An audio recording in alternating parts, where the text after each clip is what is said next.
अस्सलामुअलैकुम, कैसे हैं आप सब। इश्क को है गिरा टीम क्लासिक किस number 9 episode credit goes to Kiran Mushtaq, Aroosh Khan, H Qureshi, Saya Naz, proof red bye कनवा गाजी। So let's start.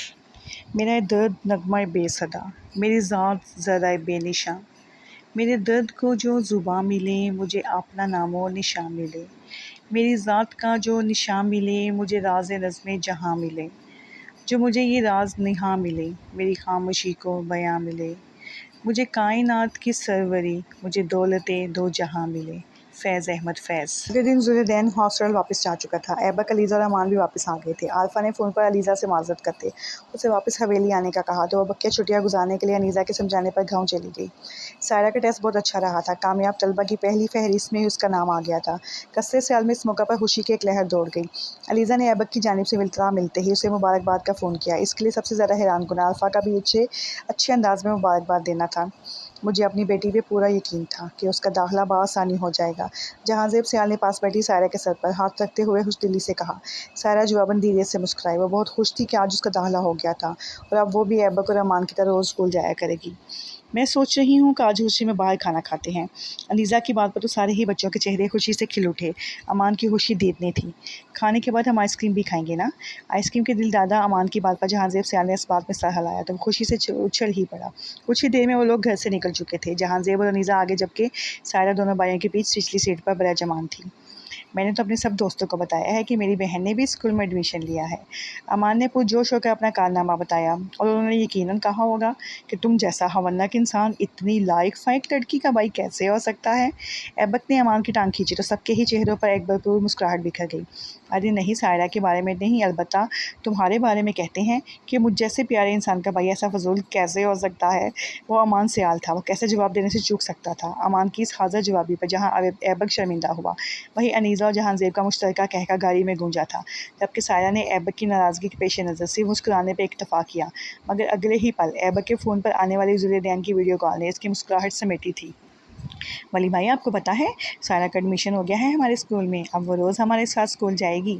अमान ने झट फ़ोन ऐबक के हाथ से खींच कर छूटते ही उसकी मालूमात में इजाफा किया। ज़ुलैदैन रब्ता बहाल होते ही उस लड़की के जिक्र पर हादसा बदमज़ा हुआ। एक कटीली नज़र मोबाइल स्क्रीन में नज़र आती है अमान के साथ बैठी सायरा पर डालकर वो वापस अमान की तरफ मुतवज्जा हुआ। बड़ी बात है, यकीनन बाबा साईं की सिफारिश काम आई होगी। ज़ुलैदैन ने वज़ाहत मुस्कुराते लहजे में इसको छेड़ा, मगर सायरा को उसकी बात ताज़े आने की तरह लगी। यानी वो इसे इतना कुंज़ेहन समझ रहा था जो बिना सिफारिश अपने बल पर स्कूल में दाखिला नहीं ले सकती थी। जी नहीं जी, मैंने पूरा टेस्ट बहुत अच्छे से दिया था। सायरा के एकदम बोलने पर ज़ुलैदैन के साथ साथ उसके साथ बैठा ऐबक भी हैरान हुआ, जबकि बाकी सब मुस्कुरा दिए। ज़ुलैदैन भाई, आप तो हॉस्टल में सही बोर होंगे, जबकि मैं और अमान तो सायरा के साथ खूब एंजॉय करने वाले हैं। ज़ुलैदैन के कुछ भी कहने से पहले ही अमान ने अपने तय ज़ुलैदैन को छेड़ना चाहा, मगर उसे तो इस बात पर तब भी चढ़ गई। मुझे ऐसा एंजॉय करने में कोई इंटरेस्ट नहीं है, मैं कोई छोटा बच्चा नहीं हूँ। वो बज़ाहिर मुस्कुरा कर बोला था, लेकिन अंगारा होती नज़रें सायरा पर जमी थी। भाई, अंगूर खट्टे हैं। ऐबक ने भी लुकमा दिया तो ज़ुलैदैन के गुस्से का ग्राफ कुछ मज़ीद बढ़ा। वो फ़ोन बंद करने का सोच ही रहा था, मगर अनीज़ा की बरवक्त मुदाखलत उसे ऐसा करने से रोक गई थी। अमान, ऐबक, क्यों तंग कर रहे हो भाई को, लाओ मुझे फ़ोन दो। अनीज़ा के गुरकने पर वो लोग मोदबाना अंदाज में सर हिला गए, जबकि चेहरों पर अभी अभी शरारती मुस्कुराहट रखसा थी। अनीज़ा अब इसका हाल अहवाल दरियाफ़्त करने के बाद उसकी पढ़ाई के मुतालिक बात करने लगी तो सायरा ने भी सुख का सांस लिया। वो लोग एक भरपूर दिन गुजार कर रात गए कसरे से आ लौटे थे। अगले कुछ दिनों में उन लोगों का बाकायदगी स्कूल शुरू हो चुका था। चंद ही दिनों में सायरा अपनी जहानत की वजह से टीचर्स की नज़रों में आ चुकी थी और जिस पूरे एतमाद अंदाज में अपने असातिज़ा से बात करती थी, अगर ज़ुलैदैन देख लेता तो यकीन ना करता। ज़ुलैदैन सियाल के जाने से सायरा खुदाबख्श की ज़िंदगी पुरसुकून हो चुकी थी। अलीज़ा अलबत्ता वापस ना आई थी। आल्फ़ा ने अम्मा की सिफारिश से जहांगीर को अलीज़ा को दोबारा अपने पास रखने पर ही कायल कर लिया था कि वह अपनी इकलौती बेटी की दूरी की वजह से खासी तन्हाई का शिकार हो चुकी थी। वह अब गाँव के करीब वाक़या इन्हीं के स्कूल की एक ब्रांच में पहले की तरह रोज़ आती जाती थी। इसने खूब वावेला भी किया, मगर आल्फ़ा किसी तौर से खुद से दूर रखने पर राज़ी न थी। बच्चे बाकी भी इससे काफ़ी उदास हुए थे, मगर आल्फ़ा भी अपनी जगह ठीक थी, सो किसी ने कोई एतराज़ नहीं किया था। सायरा को किस्से सियाल आए 4-5 माह हो चुके थे और यहाँ आकर उसे सही मानों में फ़ैमिली की मोहब्बत और अपनायत के मानी समझ आए थे। जहाँ अनीज़ा की भरपूर तवज्जो मिली थी, वहीं जहांज़ेब सियाल की भरपूर शफ़क़त ने उसकी ज़िंदगी से बाप की कमी को किसी हद तक मिटा दिया था। पहले जहांज़ेब सियाल से सायरा को जो झिझक महसूस होती थी वो भी ख़त्म हो चुकी थी। सब इसे भरपूर मोहब्बत और तवज्जो देकर हवेली में इसके साथ हुए सलूक को फरामोश करवाने की जिद्दोजहद में थे। कसरे सियाल सायरा के लिए एक जन्नत थी जहाँ वो खुल के सांस लेती थी और मुकम्मल आज़ादी से जी रही थी। ऐबक का अमान से उसकी दोस्ती हर गुजरते दिन के साथ गहरी हुई थी। सायरा को शहर के माहौल में डालने में ऐबक का बहुत अहम किरदार रहा था। वो वक्तन फ़वक्तन उसकी रहनुमाई करता रहता। वो उसे अपने दोस्तों और सर्कल के बच्चों के साथ मनूस करवाता और इसे अहमियत देता था ताकि बाकी लोगों पर यह साबित कर सके सायरा सियाल ख़ानदान का हिस्सा है और लोग उसे वैसी ही अहमियत दें जो सियाल ख़ानदान के दीगर अफराद को मिलती है। यही वजह थी कि सायरा ऐबक के साथ बहुत आरामदेह महसूस करती थी। उनके इस प्यार का ही नतीजा था कि अब इसे अपने माँ बाप के बारे में ख्वाब आना बंद हो चुके थे और वो हर रात पुरसुकून नींद लेती थी। कभी कभी वो सोचती अगर जो ज़ुल्यदैन हॉस्टल से घर शिफ्ट हो गया तो उसकी ज़िंदगी ऐसी ही आसान रहेगी। इसने सोच रखा था कि अब जब भी ज़ुल्यदैन घर रहने आया तो वो हर मुमकिन कोशिश करेगी कि उसके सामने ना आए। ना वो ये चाहती थी कि ज़ुल्यदैन उस पर गुस्सा करे और ना ही वो चाहती थी कि उसकी वजह से घर वाले ज़ुल्यदैन से कोई सवाल जवाब करें, जाने वो अपनी सोच पर अमल भी कर पाती या नहीं। दिन यूं ही पुरसुकून गुजर रहे थे जब एक दिन सायरा ऐबक और अमान के साथ स्कूल से वापस आई तो लाउंज में बैठी अलीज़ा को देखकर उसकी खुशी की कोई इंतहा न रही। लेकिन साथ बैठी अम्मा भी और चाची की वजह से वह खुलकर अपनी खुशी का इजहार भी ना कर पाई। ऐबक और अमान खुशी से चीखते चलाते अलीज़ा की तरफ बढ़े। तुमसे तो मैं सख्त नाराज़ हूँ, कितने दिन हुए तुमने मुझसे बात नहीं की। अलीज़ा ने सायरा से हाथ मिलाते हुए भरपूर खुफकी का इजहार किया। मैं असाइनमेंट में बिज़ी हो गई थी। इसने धीमे लहजे में माजरत की। ये सच था कि सायरा बड़ी तनदही से पढ़ाई में मसरूफ़ रहती थी कि वो किसी भी सूरत अनीज़ा और जहांज़ेब को किसी के सामने शर्मिंदा ना करना चाहती थी। छोड़ो सायरा, मैं भी तो पढ़ती हूँ लेकिन मैंने हमेशा तुम्हारे साथ खेलने के लिए वक़्त निकाला है। अलीज़ा ने इसका बहाना रद्द किया। आओ अलीज़ा, मैंने उस दिन तुम्हारे लिए इतनी प्यारी डॉल खरीदी थी। ऐबक सायरा की हालत समझते अलीज़ा का ध्यान बटाने को बोला और उसे अपने साथ ले गया। अमान भी इसके पीछे चल पड़ा। लाउंज में अब अम्मा भी, आरफा चची और वो रह गई थी। सायरा को समझ नहीं आ रही थी कि खड़ी रही या चली जाए। ए लड़की, लगता है यहाँ आकर तमीज़ अदाब सब भूल गई हो। ना कोई सलाम ना दुआ, गूगे का गुड़ लेकर खड़ी हो क्या। दादी की करख्त आवाज़ ने उसे चटपटाने पर मजबूर कर दिया। घर में दाखिल होते ही इन्हें आवाज़ बुलंद सलाम की आदत थी मगर उसने फिर भी चट से इन्हें सलाम किया। लगता है शहर का पानी तुम्हें कुछ ज़्यादा ही रास आ गया है। चची ने उसके खिलते हुए चेहरे पर नज़र डालते तंज़िया लहजे में तबसरा किया। उनकी बात से एक चीज़ तो वाज़ेह हो गई थी कि कुछ लोगों की फितरत कभी नहीं बदलती। वो भले से अलीज़ा के सामने सायरा के साथ नरमी से बात करने लगी थी मगर अकेले में वो इस पर तंज़ करना ना भूली थी। उनकी इस बात का जवाब सायरा के पास नहीं था। सो बिना कुछ कहे मुजरिमों की तरह सर झुकाए उनके सामने खड़ी रही। तुम लोग आ गए स्कूल से और तुम इधर क्यों खड़ी हो? जाओ जाकर फ़्रेश हो जाओ, फिर मैं खाना लगवाती हूँ। ऐबक और अमान को भी कहो कि वो फ़्रेश हो जाएं। वो अभी इस कश्मकश में थी कि अंदर जाए या नहीं तो उसी पल अनीज़ा सियाल ने लाउंज में आकर उसकी मुश्किल आसान की थी। अनीज़ा ने मोहब्बत से इसका गाल थपथपा कर उसे कमरे में भेज दिया। अम्मा भी और आरफा ने हाथ से नागवारी से यह मंजर देखा था। गाँव में तो अम्मा भी ने उसे नौकरानी बना कर रखा हुआ था और यहाँ अनीज़ा ने उसे शहज़ादी बनाया हुआ था। पता नहीं उनका बेटा और बहू इतने बेवकूफ़ क्यों थे। अम्मा भी ने यह सब सोचते नखुवत से सर झटका। मैं आई हूँ तो ज़ुल्यदैन को भी बुला दो। सच्ची बात है, मैंने तो उससे मिलने के लिए ही इतना लंबा सफ़र तय किया है। अम्मा बी ने हाथ उठाकर अपना हुक्मनामा जारी किया। वो कसरत सियाल में 2 दिन के लिए रहने आई थी और चाहती थी कि ज़ुल्यदैन से भी मिल लें मगर अनीज़ा की बात पर उनके अनुमानों पर ओस गिरी। ज़ुल्यदैन के तो अगले हफ्ते पेपर्स हो रहे हैं, पता नहीं अभी वो आ सकेगा या नहीं। अनीज़ा के इनके उस हुक्म पर थोड़ा परेशान हुई। क्यों नहीं आ सकता? उसकी दादी आई है और उसके लिए पढ़ाई दादी से बढ़कर तो नहीं है ना। दादी जान फ़ख्रिया लहजे में बोली तो अनीज़ा ने इस बात में सर हिलाया। ज़ुल्यदैन वाक़ई अपनी दादी से बहुत अटैच था। वो इन्हें इससे बात करने का कहकर खाने के लिए ले गई। ज़ुल्यदैन से बात करने पर उसने अपने इम्तिहानात की वजह से आने से माज़रत कर ली थी जिस पर अम्मा भी का मिजाज हादसा बरहम हुआ मगर सायरा ने दिल ही दिल में इसके ना आने पर शुक्र अदा किया था। वो ज़ुल्यदैन की नज़रों से तो बच गई मगर अम्मा भी और आरफा की जांचती नज़रों ने उसकी जान सूली पर लटका रखी थी। यही वजह थी कि जब अलीज़ा ने अगले दिन स्कूल से छुट्टी करने का कहा क्योंकि ऐबक और अमान कल छुट्टी कर रहे तो उसने मना कर दिया। कसरे सियाल में उससे बेपनाह मोहब्बत करने वाले बहुत लोग थे मगर उसके नज़दीक अम्मा भी और आरफा की मौजूदगी में यही बेहतर था कि वह ज़्यादा वक्त घर से बाहर रहती। अलीज़ा उसके इनकार पर उससे नाराज़ हो चुकी थी मगर उसने सोचा कि स्कूल से वापस आकर अलीज़ा को मना लेगी। सुबह ड्राइवर के साथ इसे जहांज़ेब सियाल ने खुद स्कूल छोड़ा था और जहांज़ेब सियाल की ये फ़िक्रमंदी अम्मा भी को बहुत खुली थी। जहांज़ेब की एक ज़रूरी मीटिंग थी तो वो वापसी पर सायरा को लेने के लिए नहीं जा सकते थे, इसलिए उन्होंने ज़ुल्यदैन को ड्यूटी लगाई कि सायरा के लिए है तो वापसी पर ड्राइवर के साथ उसे पिक कर ले। ज़ुल्यदैन सुबह सायरा के स्कूल के लिए निकलते ही घर आकर सबको सरप्राइज़ दे चुका था। अब जहांज़ेब सियाल के इस हुक्मनामे पर उसके साथ साथ अम्मा भी ने भी हाथ सब बुरा मनाया था। बस यही दिन देखना रह गया था कि अब मेरा पोता उस कमज़ाद की चौकीदारी भी करेगा। अरे मैं कहती हूँ ड्राइवर है ना, उसे लाने के लिए तो जुलियदैन की जाने की क्या ज़रूरत है, जहांज़ेब की तो मत ही मारी गई है। अम्मा भी के अलावा वेले में जुलियदैन को समझ ही ना आ रही थी कि वो क्या करे।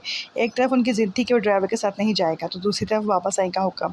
अलीज़ा इस सबसे बेखबर किचन में अपनी निगरानी में मुलाजमा से खाना बनवाने में मसरूफ़ थी। उनके ख्याल में तो जुलियदैन अब तक सायरा को लेने के लिए निकल चुका था, जबकि वह अम्मा भी को अपने जाने का बताने के चक्कर में वहीं फंस चुका था। सारे बच्चे भी ऐबक के कमरे में खेलने में मगन थे, सो वो लोग भी उससे इस सब से अनजान ही थे। बस मैंने कह दिया है ना कि ड्राइवर से लेने के लिए जाएगा, तुम इस लड़की की चाकरी नहीं करोगे।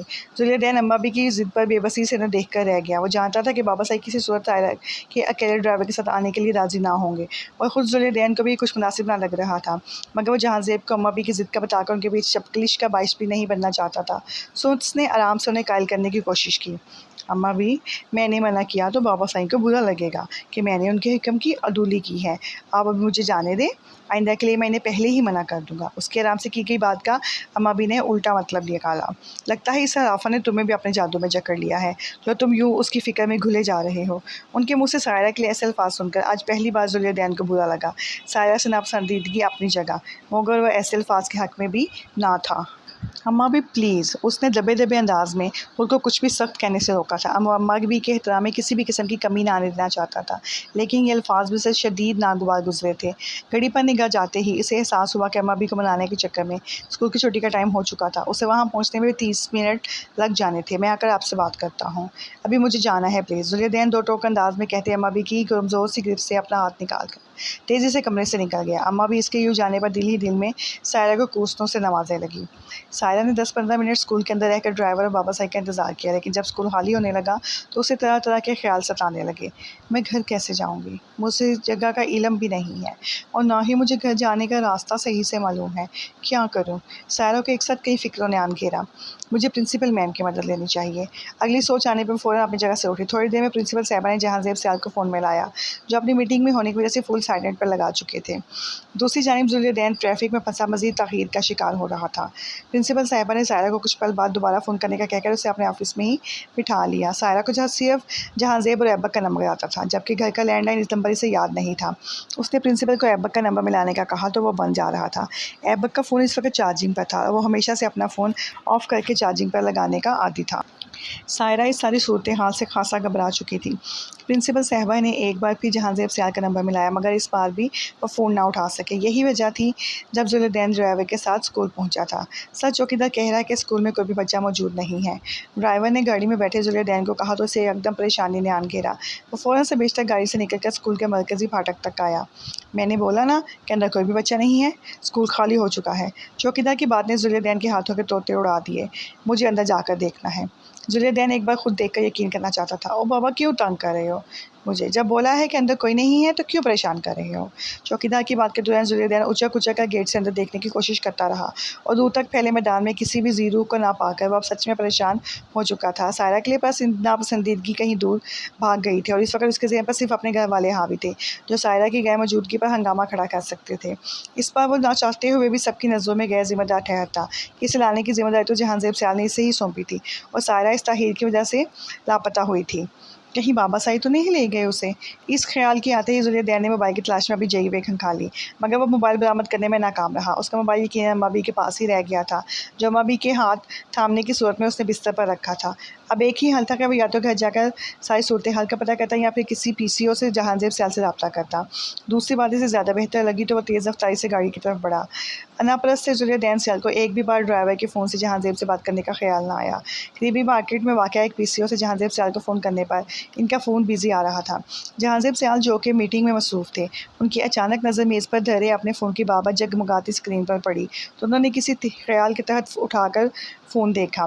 सामने स्क्रीन पर नज़र आते बच्चों के स्कूल के नंबर से 4 मिस्ड कॉल्स को देखते उन्होंने दोबारा फ़ौरन राब्ता बहाल किया। ये वही वक्त था जब जुलियदैन ने फ़ोन कर रहा था। राब्ता बहाल होते ही प्रिंसिपल साहबा की बात उनके असाब तने। रोती हुई सायरा को तसल्ली देकर उन्होंने फ़ौरन मीटिंग बर्खास्त की और इसे लेने के लिए खुद स्कूल रवाना हो गए। दूसरी जानिब जुलियदैन ने एक दो बार जहांज़ेब सियाल का नंबर मिलाने के बाद उनके दफ्तर जाने का इरादा बांधा।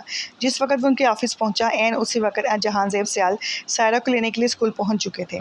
दफ्तर के अमले से ये जानकर को एक ज़रूरी मीटिंग के बीच में से उठकर कहीं चले गए हैं, जुलियदैन को किसी हद तक मामला समझ गया था। जहांजेब सियाल सीधा प्रिंसिपल ऑफिस के प्रिंसिपल साहबा के दफ्तर गए और चौकीदार उनके साथ बाहर आने वाली बच्ची को देखकर फ़ौरन समझ गया था कि शायद यही वो बच्ची है जिसके लिए कुछ देर पहले गाड़ी आई थी, मगर उसने अपनी नौकरी के डर से कुछ भी कहने से गुरेज बरता। कुछ ही देर में सायरा उनके साथ घर रवाना हो चुकी थी। हद होती है लापरवाही की ज़ुलेदैन, मैंने तुम्हें मैच्योर समझ कर सायरा की जिम्मेदारी दी थी, लेकिन तुमने मुझे बहुत मायूस किया है। जहांजेब सियाल ने माथे पर बल डाले सामने सर झुकाकर खड़े ज़ुलेदैन से कहा।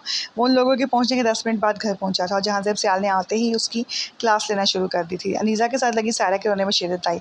उसे यही लगा था कि ज़ुलेदैन उससे इतनी नफरत करता है कि जहांजेब सियाल की बात रद्द करके उसे स्कूल लेने नहीं आया। आज अगर वह गुम जाती या कोई उसे अगवा कर लेता तो क्या होता, इस सोच के आते ही उसके आंसुओं में मज़ीद रुबानी आई थी। बाबा साईं, आपको कोई गलत फहमी हुई है। अब ड्राइवर से पूछ लें, हम स्कूल गए थे, लेकिन वहाँ जाकर चौकीदार ने कहा कि स्कूल में कोई भी बच्चा मौजूद नहीं है। ज़ुलेदैन ने अपनी आदत के बरखिलाफ़ वजाहत दी, मगर सायरा की बात ने इसका पारा चढ़ा दिया। आप कब स्कूल आए? मैं तो गेट के पास ही बैठी थी। मुझे आप नज़र क्यों नहीं आए? आपने ये जानबूझ कर किया ना मेरे साथ, ताकि मैं गुम जाऊँ? मुझे पता है मुझे पसंद नहीं करते। किसी के भी कुछ भी कहने से पहले सायरा रोते हुए बोलने लगी। ज़ुलेदैन ने आंखें फाड़ कर सायरा को देखा। कहाँ उसके सामने उसकी ज़बान नहीं चलती थी, तो कहाँ आज वो फर बोलते हुए इसे सरेआम झूठा करार दे रही थी। सायरा की बात सुनकर सबने हैरत और बेयकीनी से ज़ुलेदैन को देखा। सबकी नज़रों का मतलब समझते उसे तब चढ़ी थी। मैं स्कूल के अंदर नहीं गया था, बल्कि मैंने स्कूल के बाहर खड़े चौकीदार से तुम्हारा पूछा था। उसने हमें अंदर नहीं जाने दिया। ज़ुलेदैन ने खिलाफ़े मामूल मुश्किल खुद पर जब्त करते सबके सामने अपनी पोजीशन क्लियर करनी चाहिए थी। तुमने इतनी बचाना हरकत की कैसे? इस स्कूल में सायरा नाम की कितनी लड़कियां होंगी? एक चौकीदार की बात पर तुम बिना देखे उसे वहाँ छोड़कर घर चले आए। अगर सायरा को कुछ हो जाता तो कौन जिम्मेदार होता? पहले ही मेरी कोताही की वजह से उसका बाप चला गया, आज तुम्हारी वजह से इसे कोई नुकसान पहुँच सकता था। जहांजेब सियाल गुस्से से फट पड़े। उन्हें ज़ुलेदैन से इस दर्जा लापरवाही की तवक्का ना थी। अनीज़ा ने तासुब वाली नज़रों से ज़ुलेदैन को देखा। क्या इस सब के पीछे वाकई ज़ुलेदैन की लापरवाही थी, या ये सब ज़ुलेदैन का सायरा से नफरत का इजहार था? बाप के बिला वजह गुस्से और बाकी सबकी तफ्तीशी नज़रों ने ज़ुलेदैन सियाल को अच्छा हादसा सुलगा दिया। उसे सायरा पे बेहद गुस्सा आया। इस लड़की की वजह से उसके बाबा उसे डांट रहे थे। आज इसके घर वालों के लिए सायरा इससे बढ़कर थी। वो सायरा की बात सच समझ रहे थे और उसे मशकूक गर्दान रहे थे। ये बात ज़ुलेदैन की सायरा से नफरत के लिए काफ़ी थी। उसका कब से दबा गुस्सा ओत कर आया। हाँ, जहर लगती है ये लड़की मुझे। जब से ये हमारी ज़िंदगी में आई है, उसके सिवा किसी को कुछ नज़र ही नहीं आता। कल की आई ये लड़की इतनी अहम हो गई है कि मेरी बात का कोई यकीन ही नहीं कर रहा। मेरा बस चले तो इसे उठाकर कहीं फेंक आऊँ। ज़ुलेदैन एकदम फट पड़ा। कोई इसकी बात सुनने को तैयार ही ना था। अगले ही पल लाउंज में से एक सन्नाटा सा छाया था। बदतमीज़, जहांजेब सियाल ने कहते साथ एक जोरदार थप्पड़ इसके मुंह पर दे मारा। अपने कमरे से निकलकर आती अम्मा भी, सायरा को हौसला लगाकर बैठी अनीसा, एक कोने में खड़े ऐबक, अमान और रीज़ा और सिंगल सोफे पर जमान अल्फा, सभी जहांजेब सियाल की इस रद्द अमल पर शर्मंदा रह गए। ज़ुलेदैन ने एक बेयकीन निगाह अपने बाप पर डाली, जबकि सायरा के आंसू उसकी आंखों में ही टटरा गए। ज़ुलेदैन ने एक शाकिर निगाह अनीसा पर डालने के बाद ज़हर खुन नज़रों से सायरा को देखते वहाँ से चला गया। आय हाय, मेरा बच्चा, ऐसे कैसे तुमने उस पर हाथ उठा दिया? ज़रूर इस कलमुही का कंसूर होगा जिसे लेने भेज दिया था तुमने इसे। अम्मा भी क्या ववेला शुरू हुआ तो जहांजेब सियाल भी ठिठ गई। यानी ज़ुलेदैन सच में उसके स्कूल गया था। वह खामोशी से बाहर निकल गई। कुछ ही देर में ड्राइवर से सारा मामला मालूम कर चुके थे। इन सबको ही एकदम बेनाम तासुफ ने घेरा। ज़ुलेदैन, जिसे कभी इसकी गलती पर भी सख्ती से बाज़पुस ना किया गया था, आज बिना गलती के ही सज़ावार ठहरा दिया गया। फहमी जाने अब क्या रंग लाने वाली थी। अनीसा वक्फे से ज़ुलेदैन के कमरे का दरवाज़ा बजा रही थी, मगर उसने दरवाज़ा अंदर से बंद कर लेने के साथ चढ़खनी भी चढ़ा रखी थी। अम्मा भी अलग सबको हुलाई दे रही थी। सायरा अपनी जगह चोर बन गई थी। गलती ना ज़ुलेदैन की थी, ना ही सायरा की, मगर हालात उन्हें ऐसी नहज पर ले आए थे कि अब बेहतरी के आसार नज़र ही ना आते थे। फर्दन सबकी नाकाम कोशिशों के बाद जहांजेब सियाल खुद आगे आए। उनके पुकारने पर, एक बार ही पुकारने पर ज़ुलेदैन सियाल दरवाज़ा खोल चुका था। बाबा सही में 6 महीनों बाद आया हूँ, but you don't care for me and even you don't trust me. आप मेरी फ़िक्र नहीं करते हो, मेरा यकीन भी नहीं करते। इसने बाप से शिकवा किया। ऐसा नहीं है ज़ुलेदैन मेरे बच्चे, यू नो डैट। लेकिन बेटा, सायरा के साथ तुम्हारा ख़राब रवैया ही आज के वाक़े की बुनियाद बना। वो अब हमारी ज़िम्मेदारी है बेटा। ज़ुलेदैन को कदे से थामे जहांजेब सियाल ने उसे आसान से समझाना चाहा। आपकी ज़िम्मेदारी है, मगर मैं इसे बर्दाश्त नहीं कर सकता। मुझे वो इसीलिए अच्छी नहीं लगती कि आप सब इसे मुझसे ज़्यादा अहमियत देते हैं, जबकि आप जानते हैं आई कांट टॉलरेट दिस। आपकी ज़िंदगी में मैं सबसे पहले आया था, सो मेरी अहमियत सबसे ज़्यादा होनी चाहिए। ज़ुलेदैन ने अपनी उज़ली खुद पसंद अंदाज में कहा, जो इसने अपनी दादी से विरासत में लिया था। तुम्हारी अहमियत मुसल्लम है ज़ुलेदैन, तुम मेरे लिए सबसे अहम हो मेरे बच्चे। I am sorry for all this mess. Jahanzeb Sial ने उसे सीने से लगाते यकीन दहानी करवाने के साथ उससे माज़रत भी की। जहांजेब सियाल ने उससे अपने रवैये की माज़रत इजाज़त की तो जुलैदैन सियाल ने फ़ौरी इनके हाथ थाम कर खुद को शर्मिंदा होने से रोका। नो बाबा, you don't need to say that, आपको ये सब कहने की ज़रूरत नहीं है। वो बाप के हाथ थामे दिलगिफ्तगी से बोला। जब सामने से आती अनीज़ा ने भी खुद को संभाला। वो जानती थी कि जुलैदैन इन दोनों को लेकर पॉसेसिव है और इसके लिए वो कम से कम इस बात पर गुस्सा करके अपनी बात नहीं मनवा सकते थे। जुलैदैन, मेरा बच्चा, बेटा अपनी माँ को गलत मत समझना। मुझे बस इस बात का कलक है कि इतने वक्त में तुम ये बात एक्सेप्ट क्यों नहीं कर पाए कि शायरा हमारी फैमिली का हिस्सा है। अनीज़ा ने भी इसके पास आते इसे गले लगाया। मुझे कुछ एक्सेप्ट नहीं करना अम्मा जान, आप जैसे हमेशा मुझे छोड़कर उसकी साइड लेती हैं। Dad made me hurt her. जुलैदैन ने माँ से अलग होते हुए शिकवा कुनाह अंदाज में कहा। बेटा तुम तो भी रूड हो जाते हो। इसके साथ अनीज़ा ने उसे उसके गलत रवैये का एहसास करवाना चाहा। इसने मुझे झूठा कहा और नरूठेपन से बोला था। बेटा वो अभी छोटी है, ना समझ है, तुम तो समझदार हो ना, तुम्हारा गुस्सा तुम्हारे लिए ही नुकसान का बायस बन जाता है। अनीज़ा ने उसे उसके रवैये की बदसूरती का एहसास दिलाना चाहा। अच्छा, इस सब के बारे में अपने आप माँ बेटा बाद में बहस कर लेना, अभी हमें अपने बेटे से बहुत सी बातें करनी है। आओ जुलैदैन। जहांज़ेब सियाल ने माहौल को ठंडा करने की नीयत से बात बदलना चाहिए और बीवी की आंखों में ही मौश रहने का इशारा करते जुलैदैन को अपने साथ लिए आगे बढ़ गए। दर हकीकत वो अपनी कुछ देर पहले वाली ज़ियादती का अजाला करना चाहते थे। अनीज़ा भी गहरा सांस भरते उनके पीछे हो ली, मगर वह जुलैदैन से बात करने का मुसम्मम इरादा बांध चुकी थी। उसके बाद आ जाने पर अम्मा भी का मूड भी बहाल हो चुका था। सब लोग ही आज लाउंज में खुशगपियों में मसरूफ़ थे, सिवाय सायरा के जो आज सारे शाम ही सो गई थी। आज इस्लामाबाद का मौसम आबर आलूद था। आसमान पर तेज़ हवाओं के साथ तहते काले स्याह बादलों ने मुकम्मल आकाश को अपनी स्याही में लपेट रखा था। आसमान पर काली गिटार छाई हुई थी। महकमा मौसमियात के मुताबिक आज बारिश मुतवक्को थी। ऐसे में आज न जाने क्यों सायरा का दिल एक अलग अजीब ही लय में धड़क रहा था। तबीयत पर अजीब सी उदासी छाई हुई। हल्के गुलाबी रंग के फ्राक और ट्राउज़र पहने हुए छोटे छोटे कदम उठाती राहदारी अबूर करके घर से बाहर लान की जानिब आ गई। बालों की 2 पोनियाँ बांध रखी थी जो इसकी चाल के साथ साथ रक्स कर रही थी। क्यारी की आड़ में खड़े होकर सामने नजर आई जहाँ ऐबक और अमान किसी बात पर बहस व मुबासा करने में मसरूफ़ थे। वो ज़रा मुस्कुराकर उनके करीब आई। देखो सायरा आ गई। ऐबक अचानक उसकी दानी में तवज्जो हुआ जो गुलाबी गुलाबी गालों पर झूलती पोनियों को पीछे करती प्लास्टिक की गुड़िया लग रही थी। सायरा तुम बताओ, मेरे साथ क्रिकेट खेलोगी? अमान ने ऐबक के कुछ भी बोलने से कबल ही तेज़ी से अपनी बातों के सामने रखी। क्यों नहीं, ज़रूर। उसकी आंखें खुशी से चमक उठी। तबीयत पर छाई उदासी का असर यहाँ आकर ज़ाहिर होने लगा। या तुम भी? ऐबक ने मुँह बसोड़ा। आज इसके मिजाज ही निराले थे। तो तुम क्यों नहीं खेल रहे? सायरा ने छोटी सी आंखें फैलाकर मासूमियत से पूछा। छोड़ो, कुछ नहीं। जाओ तुम बाल ले आओ और हाँ, पहले अलीज़ा को भी बुला लो, वरना वो नाराज़ होगी। ऐबक ने उसकी नाराज़गी के पेश नज़र कहा। आओ। ओके, ये बैट पकड़ो। मैं यूँ गया और यूँ आया। अमान पास रखा बल्ला इन्हें पकड़ा था, दौड़कर वहाँ से गायब हो गया।